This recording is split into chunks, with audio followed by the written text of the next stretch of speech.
What is going on, football fans? Just wanted to get another quick video up on the page before it got too dark out. I had to get it. I had to capture the scenery. I'm in Long Island City. That is the New York City skyline. That is absolutely gorgeous. And I'm about to head back to the depot as I close out my workday. But wanted to get a quick video up about the New York Football Giants and the defense this year, and how I want the New York Giants and their fans to come out with a chip on their shoulder. I'm trying to give you guys a video every day. There wasn't a ton of articles today about the New York Giants, but there were a few that interested me a bit, and they were both about the defense. One specifically was about Marcus Golden, and the other was about the defense as a whole. They mentioned some individual players, but mainly it was about the secondary.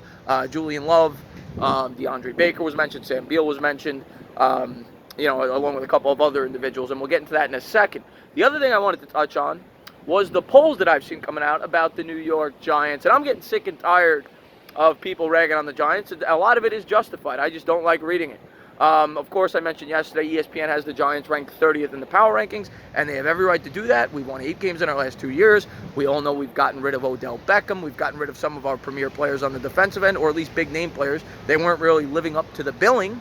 But, of course, Olivier Vernon's no longer here. Landon Collins is no longer here. Stax Harrison is no longer here. Eli Apple's no longer here. So a lot of big names, and I'm sure a lot of people think the defense will suffer because of that, and they have every right to feel that way.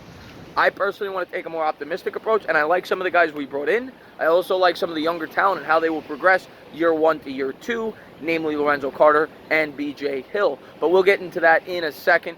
But what I really wanted to touch on was the articles, but we'll touch on the polls. Pat Shurmur was ranked by the Sporting News as the 29th best head coach in football. Now, don't get me wrong. Pat Shurmur is not a world beater, especially the first 8 games last year. I could not stand Pat Shurmur. I'm not a Pat Shurmur apologist. He did a lot of things that made you scratch your head, but in fairness to him, the offensive line with Eric Flowers out there, they couldn't do anything. They couldn't run the ball. Eli had no time to pass. Then we brought in Jamon Brown, and you started to see the team progress in the second half, specifically on offense. And I expect that to get even better with Zeitler and the left side being more mature this year, and Jalapeno hopefully could stay healthy. So I think there's reasons to be optimistic. I think the offensive line specifically is a huge upgrade with the second year of Hernandez and Solder playing together, and of course bringing in Zeitler, having a healthy Jalapeno, and bringing Mike Remmers instead of course, Eric Flowers. Now, Remmers is not a world beater, but he's a huge improvement over that piece of trash. But what I think the Giants will be able to do with that is establish an identity, which I think will help the defense. Time of possession, to me, is always a huge, vital factor when it comes to your defense. Look at the Carolina Panthers from 2 years ago. If I'm not mistaken, the Panthers, I think, have been like top 5 or 6 in time of possession, like 4 of the last 5 years. I don't think they did that well last year. But I think 2 years ago, they were number 1 in the league in time of possession, and you saw their defense play very well because of it. They went 11-5. They had a very strong season. When you can control the clock like the Cowboys tend to do when they have a healthy offensive line with Zeke Elliott, it makes your defense better than it really is. And that, to me, could be a vital force. If the Giants have a plus offensive line with Saquon Barkley, there is no reason to think that this team can't pound the rock, control the clock, keep your defense fresh, and get after the quarterback late in games. That's one thing they could not do last year. They could not close out games, and it was because they always lost the time of possession.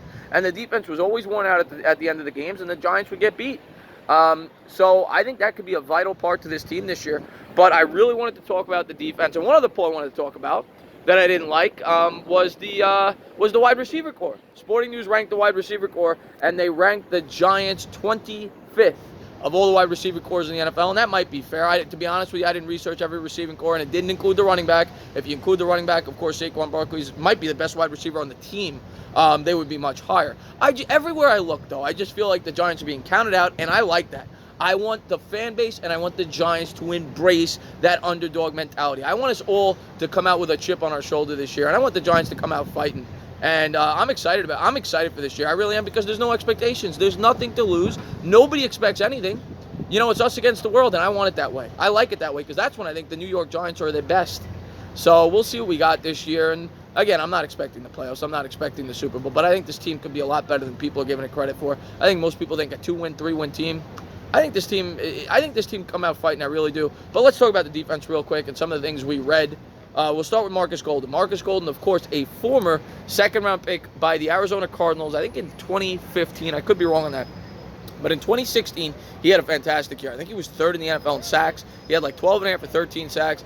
Very talented player. He, of course, suffered a horrible injury, which has affected his career the last 2 years.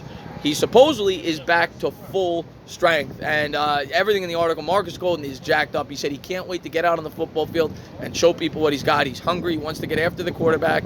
And Golden could be a huge part of this defense this year. I really believe that. I'm not saying he's going to be. We'll see what we got. He still has to prove he's healthy and is what he was. But Golden thrived under this system with Betcher in Arizona, which is why we brought him in here. And he could be a huge help to this defense. The other end, I expect Lorenzo Carter to be much improved, like I said. And it's going to be interesting to see what they do with the rotation with the pass rush. Because, of course, you still got the X-Man that we drafted in the 3rd round and Kareem Martin. So you have a lot of interchangeable parts. And speaking of interchangeable parts, the other thing I want to get to is the other article I read about, which focused predominantly on the secondary, which I think is the most exciting part about this defense this year. We went from having an abysmal secondary, going into that draft. We didn't know who our cornerbacks were going to be outside of Sam Beal. And there goes the wind. Hold on one second. We'll wait for that to die down. Yeah, but outside of Sam Beal, we didn't really know who our second corner was going to be. And then we go out there, we draft 3 cornerbacks. We bring in a young Jabril Peppers, who's kind of a versatile safety. He can play both as a center fielder and an in-the-box safety, and that's what I love about this defense. This defense is extremely versatile, and the article specifically mentioned Julian Love, our 4th-round pick out of Notre Dame, and how they plan to play him in a variety of ways. And after reading what I've read from the quotes from Pat Shurmur, I think Julian Love is going to be heavily involved in this defense. Pat Shurmur said he's going to play him all around the football field. He's going to play him on the outside, he's going to play him in the slot, and he's going to play him at the safety position, which is a very valuable thing to have, specifically in a James Betcher defense, because it gives you the ability, it enables you to be able to send blitzers from all over the football field. That is so important in this system. So I think Julian Love could be a very important piece to this defense this year. I really do. And then it also really focused on Sam Beal. And Sam Beal right now, from what I read, seems to be the favorite to be starting opposite Janoris Jenkins going into the season. Of course, that could all change. That will be one of the biggest preseason battles. But loved what I read about Sam Beal. They said this guy's head is focused. He's in the playbook. He's a vocal leader. He, of course, came up with the NYPD nickname for the secondary for the Giants this year. He seems to have his head on straight and be a vocal leader, and seems to be a good guy to have around. It seems as if the Giants are really cleaning up that, the locker room, right? Because that seems to have been a problem for 2 or 3 years that the Giants have been trying to fix, and that's why they brought in high-character guys like the Golden Tates of the world and Antoine Bethea, who I didn't even touch on, who, of course, will be starting opposite Jabril Peppers at the other safety position going into the year.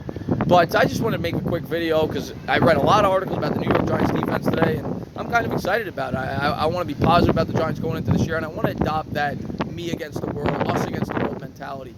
But as always, if you liked what you watched, please subscribe, drop a comment, maybe give me a little thumbs up. Cheers.